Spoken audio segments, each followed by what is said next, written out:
Hello everyone, welcome to Reena academia. Hope you all are doing good.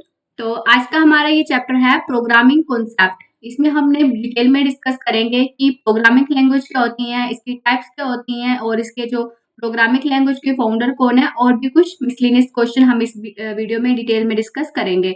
ये जो series है इसमें मैंने अब तक 7 चैप्टर जो है प्लस उसके एमसीक्यू डिटेल में डिस्कस किए हैं। अगर किसी को वो चैप्टर कंप्लीट करने हैं तो वो जाके इसी चैनल पे प्लेलिस्ट पे कंप्यूटर अवेयरनेस में देख सकता है। ठीक, तो स्टार्ट करते हैं प्रोग्रामिंग कॉन्सेप्ट की। प्रोग्रामिंग कॉन्सेप्ट हमारा क्या है कंप्यूटर में। Program can be defined as a set of instruction that need to be executed to accomplish a computing task। क्या होता है कि जो प्रोग्राम होता है उसको वो क्या होती है, एक सेट ऑफ इंस्ट्रक्शन होती है हमारी, जिसको कि क्या होता है, हमें नीड होती है एग्जीक्यूट करवाने की अगर हमें अपना कोई कंप्यूटिंग टास्क को पूरा करवाना है। सिंपल सी लैंग्वेज में है कि अगर हमें अपना कोई टास्क जो कंप्लीट करवाना है तो हमें उस प्रोग्राम को क्या करना होता है, उससे पहले हमें उस इंस्ट्रक्शन को हमें प्रोग्राम की एग्जीक्यूट करवाना होता है। ए पर्सन हु राइट और perform the program is known as programmer. उसको क्या बोलते हैं, हम उसको प्रोग्राम बोलते हैं। एक वो पर्सन जो क्या करता है, राइट करता है और उस प्रोग्राम को परफॉर्म करता है, तो उसको हम क्या बोलते हैं, प्रोग्रामर कहते हैं। ठीक है।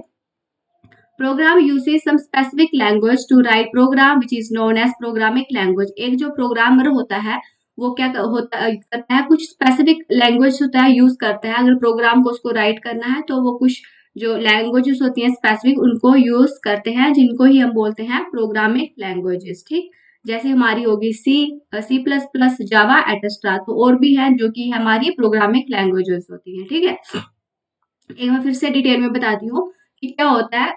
हमारा जो प्रोग्राम होता है वो क्या होती है, इंस्ट्रक्शन सी होती हैं, उस पर लिखा रहता है।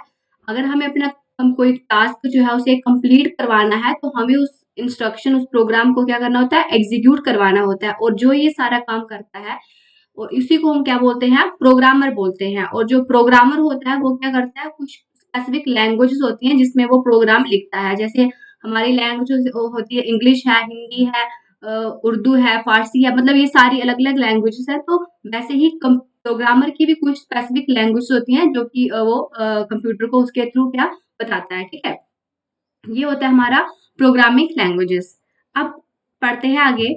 It is a set of command, instruction and other syntax use to create a software program. ये जो लैंग्वेजेस होती हैं ये क्या होती हैं, एक सेट ऑफ कमांड होगी, इंस्ट्रक्शन होगी और भी अदर सिंटैक्स यूज होते हैं। अगर हमें कोई सॉफ्टवेयर बनाना है तो हमें क्या करते हैं, प्रोग्रामिंग लैंग्वेजेस का क्या करते हैं, यूज करते हैं।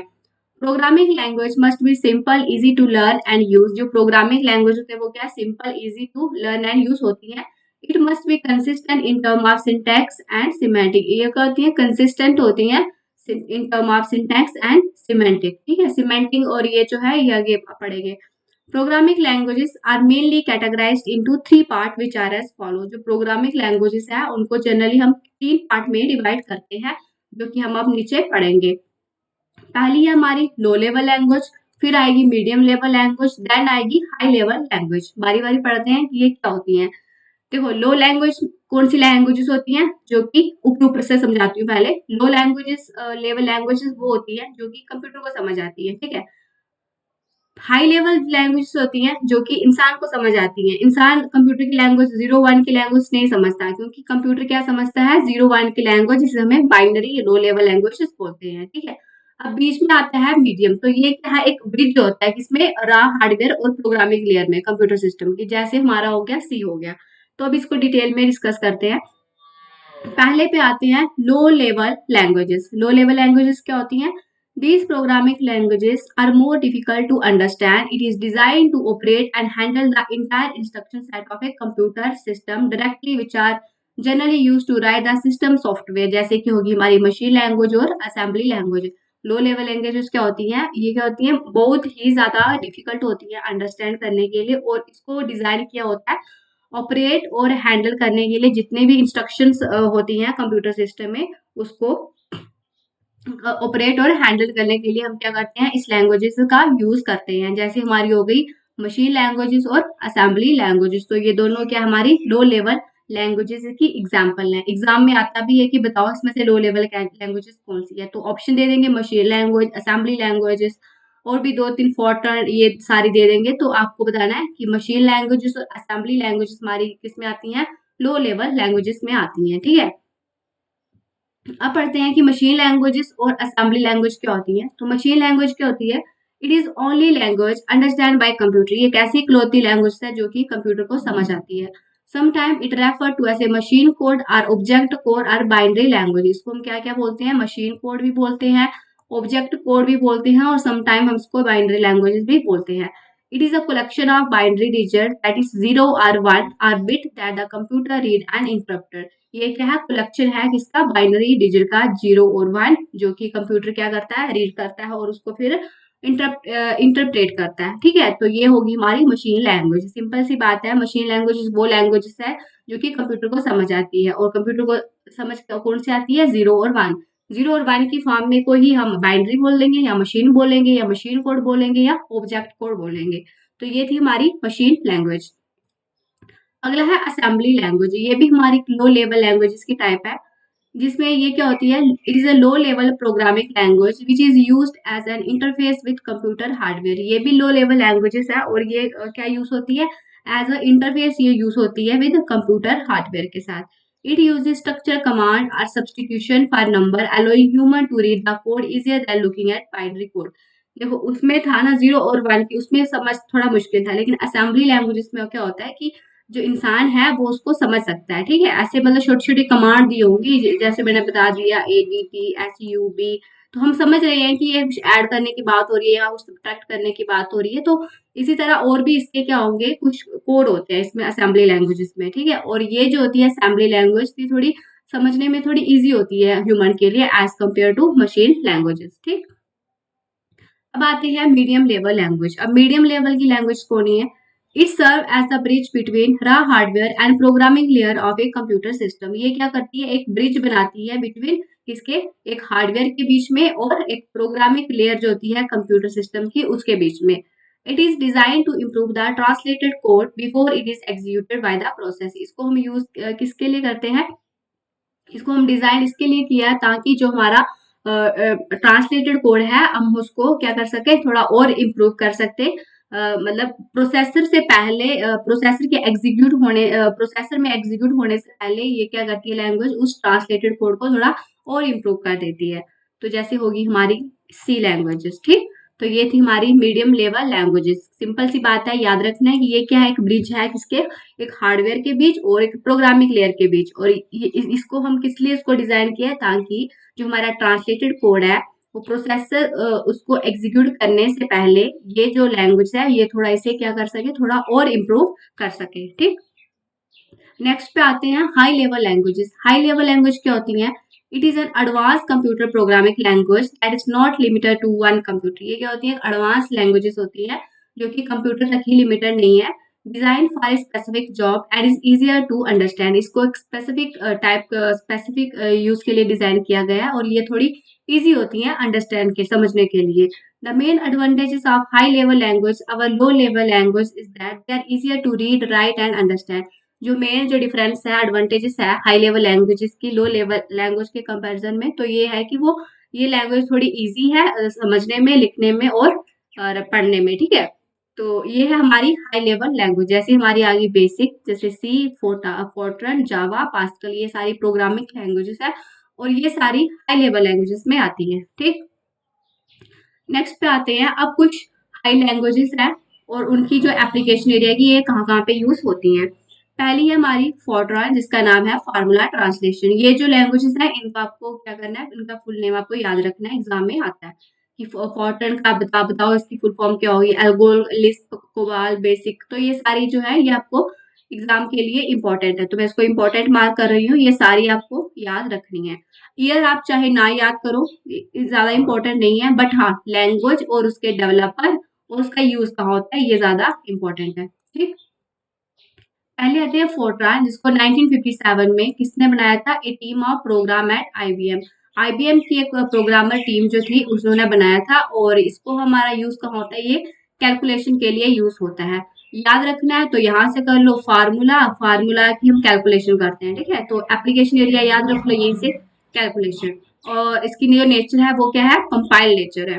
अब है अलगोल। अलगोल का मीन है अल्गोरिथमिक लैंग्वेजेस, जो कि 1958 में बनाई गई थी।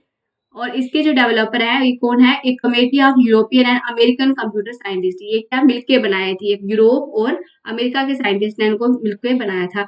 इसका यूज जो है साइंटिफिक पर्पस के लिए यूज होता है। ठीक, यहाँ से ऐसे याद रख लो कि ये उन्होंने बनाई थी यूरोप साइंटिस्ट ने, और इसको क्या था, एक साइंटिफिक पर्पस के लिए यूज की गई थी। ठीक है, अगला है लिस्प। लिस्प का मीनिंग है लिस्ट प्रोसेसिंग, जो कि 1958 में बनाई गई थी। और इसके जो डेवलपर थे वो थे John McCarthy at the Massachusetts institute of technology. कहाँ पे बनाई थी ये इंपॉर्टेंट नहीं है, बस ये याद रख लो कि जॉन एमसी कैथी ने इसको बनाया था। और इसका जो एप्लीकेशन एरिया ये कहाँ यूज होती है? ये एआई में, मतलब आर्टिफिशियल इंटेलिजेंस में हम इसको यूज करते हैं।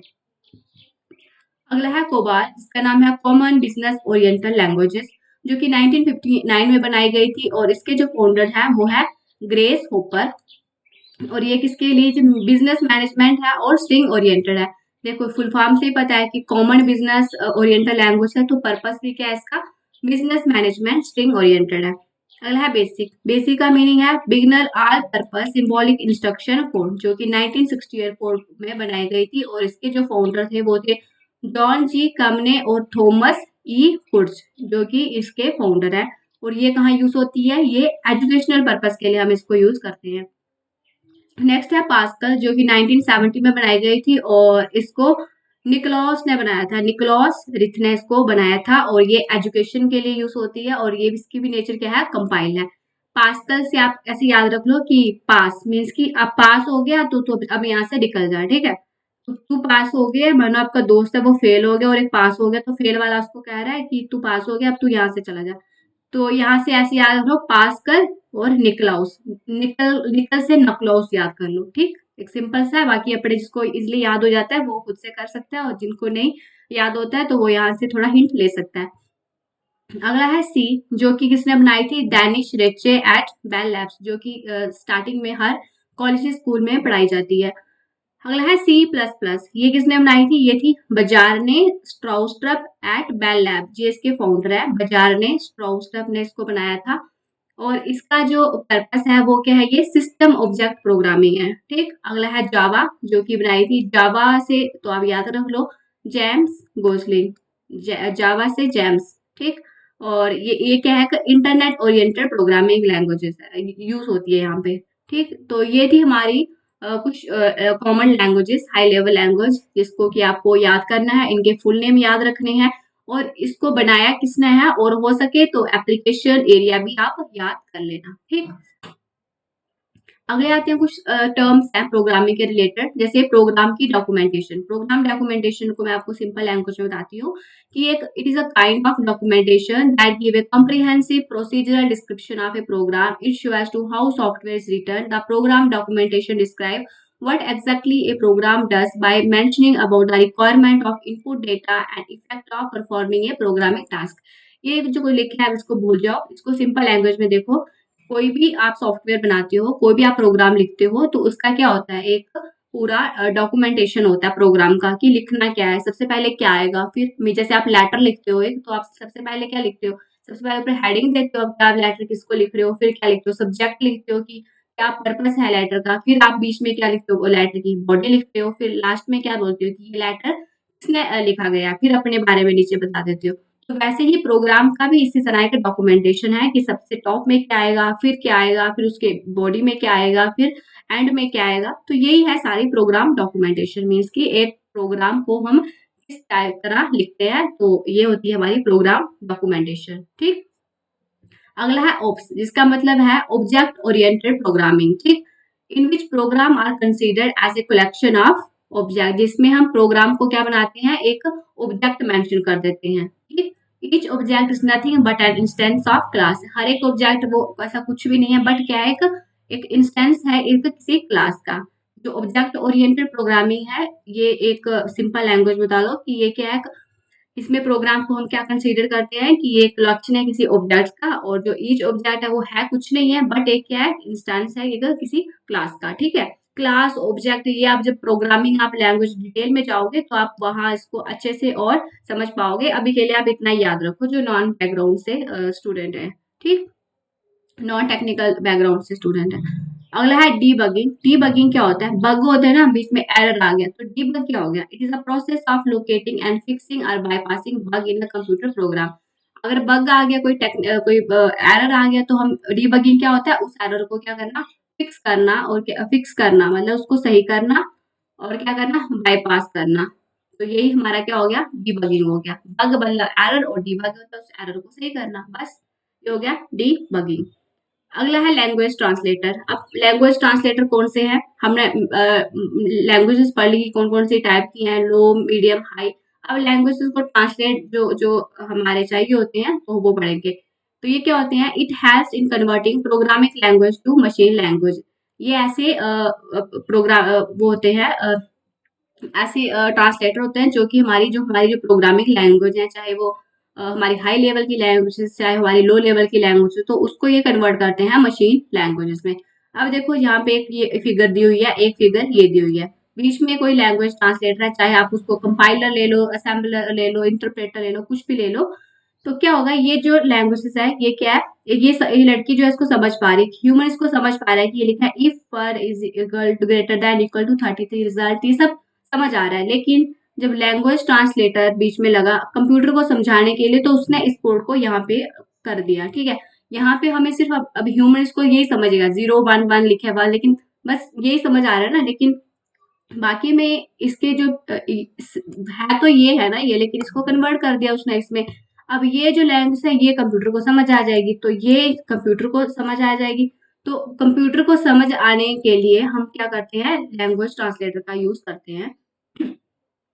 The translated program is called object code. जो हम उसको देंगे, जैसे ये लड़की इसको दे रही है, तो कुछ प्रोग्राम लिख के दे रही है, तो ये हमारा ये सोर्स कोड है। लेकिन जब जब इसको जब ट्रांसलेट हो गया, तो वो हमारा क्या हो गया? ऑब्जेक्ट कोड बन गया। Depending upon use programming languages, language translator is divided into 3 category.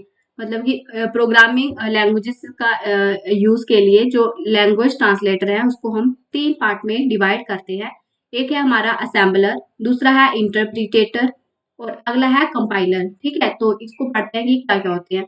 Assembler क्या होता है? It convert a program written in assembly language into machine language.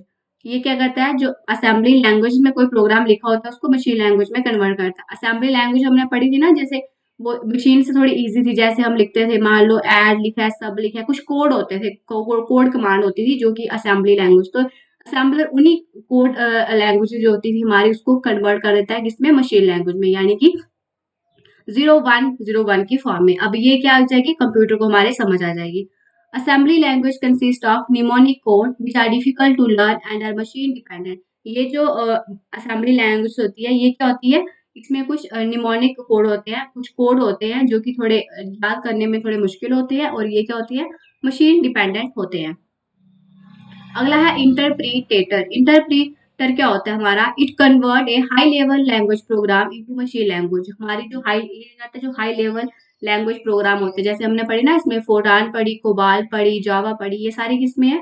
हमारी हाई लेवल लैंग्वेजेस में आते हैं।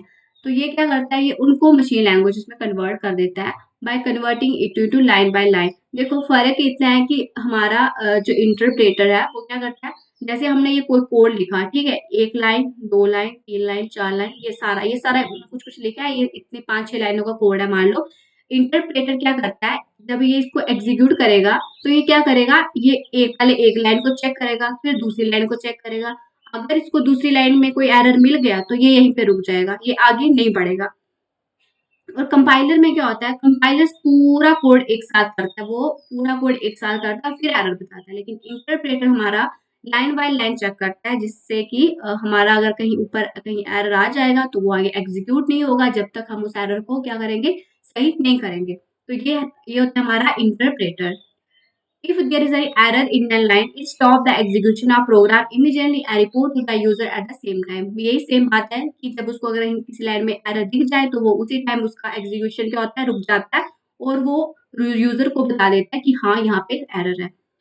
अगला है program execution cannot resume until the error is rectified by the user. Program तब तक आगे नहीं बढ़ेगा जब तक उस एरर को हम क्या यूजर जो है उसको सही नहीं करेगा। Interpreter is very useful for debugging and suitable for novice program. Programmer. Interpreter जो होता है वो डिबगिंग के लिए बहुत ही यूजफुल होता है और ये कोई नया प्रोग्राम है उसके लिए यूजफुल होता है। This is slow process and consume less space memory. ये क्या होता है, स्लो प्रोसेस है और मेमोरी भी ये कम कंज्यूम करता है। अब देखो स्लो कैसे, अब लाइन बाय लाइन जब ये इसको रीड करेगा तब तो टाइम लगेगा ना एक साथ, तो बाकी ये क्या होगा, स्लो होगा। तो ये क्या स्लो भी है और ये मेमोरी भी क्या करेगा, कम स्पेस लेता है। ये होता है हमारा इंटरप्रेटर। देखो ये आपको ऐसे अगर समझ नहीं आ रही है तो आप इतना देखो कि आप सिंपल लैंग्वेज में देखो, अगर आपको कोई सॉफ्टवेयर बनाना है, ठीक है, अगर आपको कोई सॉफ्टवेयर बनाना है तो आप क्या करोगे, जैसे चलो एक एग्जांपल हो लेते हैं, अगर आप कोई ऑफिस कोई नोट पैड या वर्ड पैड या कुछ भी खोलते हो, आप वहां पे कुछ लिखते हो, वो आपको समझ आ रहा है, ठीक है, आपको समझ आ रहा है वो, लेकिन कंप्यूटर के केस में अगर हमें आपको कोई सॉफ्टवेयर बनाना है और उसको कुछ इंस्ट्रक्शन देनी है तो वो कंप्यूटर नहीं समझ पाएगा। तो हम क्या करते हैं, कोई ऐसा सॉफ्टवेयर कोई ऐसा प्लेटफॉर्म देखते हैं कि जिसमें हम अपना कोड लिखेंगे और फिर वो कोड क्या हो जाएगा, हमारा कन्वर्ट हो जाएगा, प्रॉपर तरीके से एग्जीक्यूशन हमारी हो जाएगी। तो अगला है हमारा, देखते हैं कंपाइलर। कंपाइलर भी क्या करता है, ये भी हाई लेवल लैंग्वेज प्रोग्राम को मशीन लैंग्वेज में कन्वर्ट करता है, which can be understood by the processor, जो कि प्रोसेसर उसको समझ ले। For each high level language the machine require separate compiler. हर एक हाई लेवल लैंग्वेज के लिए मशीन को एक सेपरेट कंपाइलर चाहिए होता है। जैसे कोई पाइथन का कोड रन करवाना है तो उसको अलग सा उसका कोई मशीन की रिक्वायरमेंट होगी। अगर कोई जावा का चाहिए तो उसके लिए अलग से कोई उसको कंपाइलर की नीड होगी, ठीक है। हर एक लैंग्वेज पे डिपेंड करेगा कि वो उसको किस तरह का कंपाइलर चाहिए अपनी लैंग्वेज को एग्जीक्यूट कराने के लिए। A compiler create a unique object program. Compiler क्या करता है कि unique object प्रोग्राम क्रिएट करता है। If a source program is compiled, there is a no need of the source program. If a source program is compiled, there is a no need of that source program because output can be obtained by executing that object program. ठीक, compiler convert the entire HL program into one go and report all the error of program along with the line number. ये क्या करता है, ये पूरे programme को जो programme होगा वो एक साइड हमारा एग्जीक्यूट कर देगा और ये लास्ट में इतना बता देगा इस लाइन में आपके एरर है। ये लास्ट में बता देगा कि इस लाइन में एरर है, इस लाइन में। वो क्या करता था, इंटरप्रेटर उसी लाइन में रुक जाता था, लेकिन ये क्या करता है, पूरा एग्जीक्यूट हो जाता है और लास्ट में ये हमें बता देता है कि आपकी इस लाइन में, इस लाइन नंबर में ही आपका एरर है। ठीक, तो ये होता है हमारा कंपाइलर। अब हमने ये 3 पढ़ लिए, इसके क्या थे, ये लैंग्वेज ट्रांसलेटर है और ये डिपेंड करता है कि हमारी जो लैंग्वेज है उसको किस तरह का जो मशीन ट्रांसलेटर है वो चाहिए अपनी लैंग्वेज को ट्रांसलेट करने में। ठीक है, तो ये हो गए हमारे लैंग्वेज ट्रांसलेटर। अगला हमारी generation of languages. Generation of languages क्या है, अलग अलग जनरेशन हमने पढ़ी थी ना, तो ये क्या होता है, the concept of language generation sometime called level, इसको लेवल भी कहते हैं, is closely connected to the advances in technology that brought about computer generation. The 5 generation of languages, जो 5 तरह की जनरेशन है लैंग्वेजेस, इसको पढ़ेंगे। पहली जनरेशन की जो लैंग्वेज थी वो थी हमारी लो लेवल, या जैसे हमारी जिसको हम बोलते हैं मशीन लैंग्वेज, यानी 1 की 0, ये हमारी पहली जनरेशन में आती है। फिर थोड़ी और एडवांसमेंट हुई तो फिर क्या आ गया, इसमें भी ये भी लो लेवल लैंग्वेजेस थी, लेकिन इसमें क्या था, इसमें असेंबली लैंग्वेजेस आ गई। ठीक है, पहले मशीन लैंग्वेजेस थी, फिर क्या आ गई, थोड़ी और आगे एडवांस कर दी उन्होंने, असेंबली लैंग्वेज आ गई। फिर थर्ड में क्या आ गया, हमारी जावा आ गई। ठीक है, हाई लेवल लैंग्वेज आ गई। फिर फोर्थ में क्या आ गई हमारी, that consist of statement similar to the statement. इसमें क्या हो गया, ऐसी स्टेटमेंट आई इस लैंग्वेजेस में कि वो क्या, ह्यूमन जो था इजिली उसको समझ पा रहा था, पूरी की पूरी उसको समझ पा रहा था। जैसे हमारी डेटाबेस प्रोग्रामिंग होगी, स्क्रिप्टिंग प्रोग्रामिंग, ये फोर्थ जनरेशन में आई। देखो पहले क्या थी, 1 की फॉर्म में, जो कि इंसान को तो बिल्कुल समझ नहीं आती थी। फिर असेंबली लैंग्वेज आई, जो कि थोड़े कोड होते थे तो वो थोड़े बहुत समझ आने लगे। फिर थर्ड में क्या आ गया, जावा वगैरह आने लगी। फिर फोर्थ में क्या आ लगा, कुछ थोड़ी बड़ी बड़ी स्टेटमेंट आने लगी, जो कि ह्यूमन को पूरी तरह से समझ आ रही थी। अब फिफ्थ जनरेशन में क्या है, इसमें क्या था, कुछ विजुअल टूल है जो कि हेल्प करते हैं प्रोग्राम को डेवलप करने के लिए, जैसे हमारा हो गया विजुअल बेसिक। तो ये हमारे किसमें आ गए, फिफ्थ जनरेशन में लैंग्वेजेस आ गए। तो ये थी हमारी कुछ जनरेशन ऑफ लैंग्वेजेस की। पहली कौन सी आई थी, फिर थोड़ी चेंज हुई इसमें, फिर थर्ड जनरेशन में थोड़ी और चेंज किया, फोर्थ में थोड़ा और किया, फिफ्थ में थोड़ा और किया। तो ये क्या हमारी जनरेशन है लैंग्वेजेस की, राइट। अगला पढ़ते हैं, एक टॉपिक है एरर। अब एरर भी अलग अलग टाइप के होते हैं। एरर को सबको पता है क्या, बीच में कोई मिस्टेक। एरर, और लेकिन एरर को प्रोग्राम में क्या बोलते हैं, हम बग बोलते हैं। क्या बोलेंगे? बग बोलेंगे। It is a term use to describe any issue that arise unexpectedly that cause a computer not function properly.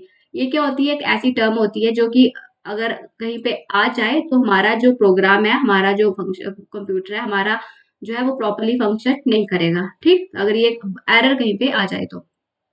अब कौन कौन से एरर आ सकते हैं? पहला है सिंटेक्स एरर, दूसरा है सिमेंटिक एरर, तीसरा है लॉजिकल एरर, देन है हमारा रन टाइम एरर। बारी बारी पढ़ते हैं कि ये होते हैं कौन कौन, क्या होते हैं ये एरर।